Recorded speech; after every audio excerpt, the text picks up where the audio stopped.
सुरुवातीला आपण काय करू, म्हणजे कोल्हापूर, सातारा, सांगली, पुणे, नगर, सोलापूर, उस्मानाबाद, बीड, लातूर, परभणी, हिंगोली, नांदेड, यवतमाळ आणि यवतमाळपर्यंत ह्या पट्ट्यामध्ये पाऊस असणार आहे. त्याच्यानंतर तुम्हाला एक सांगू इच्छितो, बीड जिल्हा देखील आहे, त्याच्यामध्ये बीड, जालना देखील आहे, म्हणून हे अंदाज लक्षात घ्यायचा.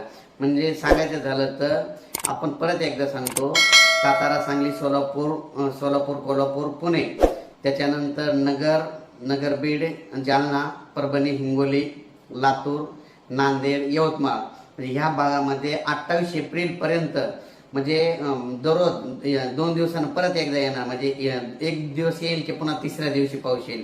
म्हणजे एक दिवस आल्याच्या नंतर परत तिसऱ्या दिवशी 2 दिवसांना गॅप करत पाऊस येणार आहे, म्हणून हा अंदाज लक्षात घ्यायचा. म्हणजे काही ठिकाणी पाऊस येईल, काही ठिकाणी वारा सुटेल, कुठं पाऊस पडायचाच नाही, ही परिस्थिती राहणार आहे, म्हणून हा अंदाज लक्षात घ्यायचा. अचानक वातावरण बदल झाला तर लगेच एक पैसे दिलेला आहे.